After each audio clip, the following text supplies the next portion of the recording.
भगवान जगन्नाथ क्यों पड़ जाते हैं हर साल 15 दिनों के लिए बीमार? जानिए उनकी अनासरा लीला का पूरा रहस्य। जगन्नाथपुरी रथ यात्रा सांस्कृतिक और धार्मिक धरोहरों की महानता का प्रतीक है। ये हिंदू धर्म में आस्था का उदाहरण है।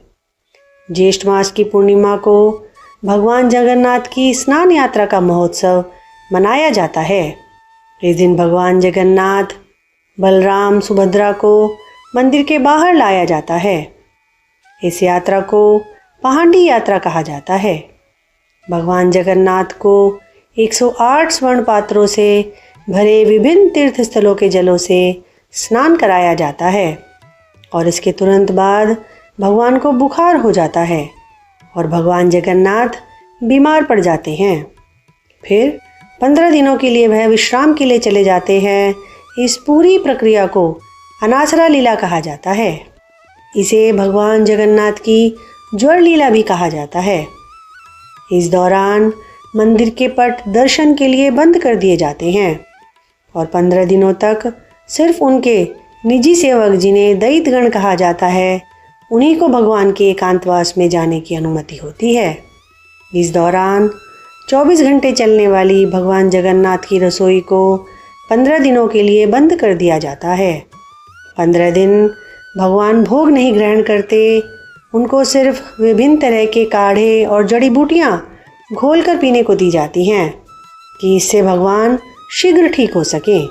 इतना ही नहीं, इन 15 दिनों में प्रतिदिन एक वैद्य भगवान के स्वास्थ्य को जांचने के लिए आता है।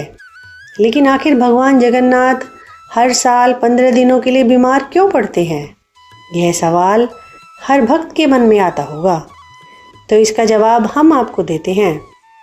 इस विषय पर एक प्रचलित कथा ये है कि माधव दास भगवान जगन्नाथ के एक अनन्य भक्त थे। अपनी पत्नी की मृत्यु के बाद उनके जीवन में सिर्फ भगवान की सेवा ही मायने रखती थी।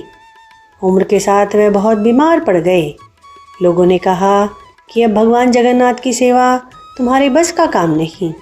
लेकिन माधवदास बोले कि जब तक शरीर में प्राण है, मैं भगवान की सेवा नहीं छोड़ सकता। इसी दौरान एक दिन सेवा करते करते माधवदास मूर्छित हो गए। उनके बीमार होने पर स्वयं जगन्नाथ भगवान उनकी सेवा के लिए आए। भगवान जगन्नाथ उनकी सेवा करते रहे। जब उनके शरीर में थोड़ी जान आई और उन्हें होश आया, तो वह समझ गई कि यह तो मेरे प्रभु हैं जो मेरी सेवा कर रहे हैं। वो भगवान के चरणों में गिर गए और बोले, प्रभु, आप मेरी इतनी सेवा क्यों कर रहे हैं? ऐसे मैं कैसे होने दे सकता हूँ? अगर आप भगवान हैं तो आपने मुझे अपनी सेवा से वंचित क्यों किया? आप मेरी यह बीमारी को टाल भी सकते थे। भगवान ने कहा कि मैं अपने भक्तों के प्रेम से बंधा हुआ हूँ, इसीलिए मैं तुम्हारी सेवा के लिए आया।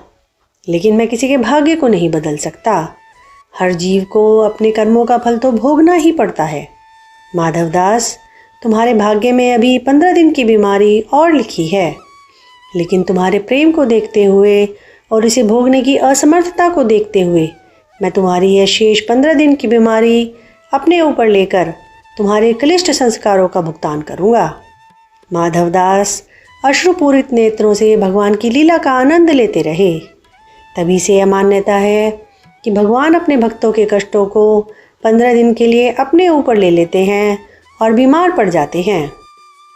एक और कथा के अनुसार भगवान जगन्नाथ ने उड़ीसा के राजा को सपने में दर्शन दिए और कहा कि महाराज, मंदिर के सम्मुख वट वृक्ष के निकट एक कुआं खुदवाइए।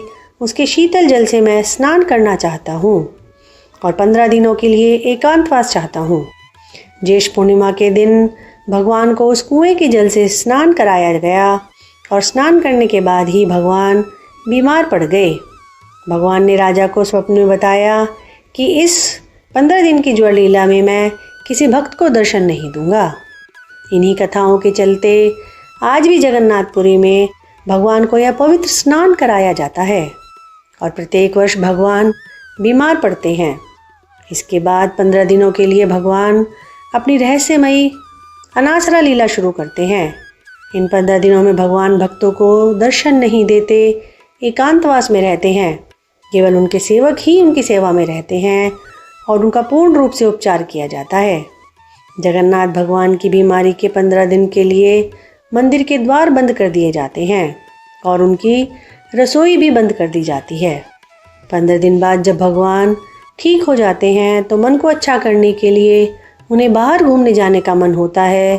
तब भगवान को मौसी को दिए हुए वचन की याद आती है और वे अपने भाई बहन के साथ अपने अपने रथों पर सवार होकर आषाढ़ मास में शुक्ल पक्ष की द्वितीया को मौसी के घर के लिए निकल पड़ते हैं।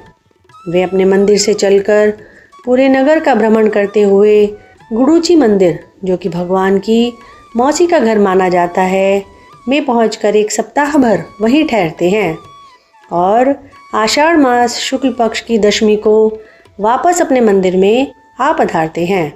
इस प्रकार यह लगभग 9 दिन का यात्रा उत्सव चलता है। यह यात्रा जगन्नाथ रथ यात्रा के नाम से संसार भर में प्रसिद्ध है, जिसमें देश विदेश से लाखों भक्त दर्शन के लिए उमड़ते हैं और भगवान के रथों को रस्सों से खींचकर अपने जीवन को धन्य बनाते हैं। आप इस उत्सव का आनंद एक बार अवश्य लें। जीवन भर के लिए एक अनमोल यादगार बन जाएगी और भगवान भी आवश्यकता के समय उसी तरह आपके जीवन रथ को आगे बढ़ाएंगे जैसे आप जगन्नाथ जी के रथ को आगे बढ़ाओगे। जय जगन्नाथ जी। कृपया इस चैनल को लाइक करें, शेयर करें और सब्सक्राइब अवश्य करें। धन्यवाद।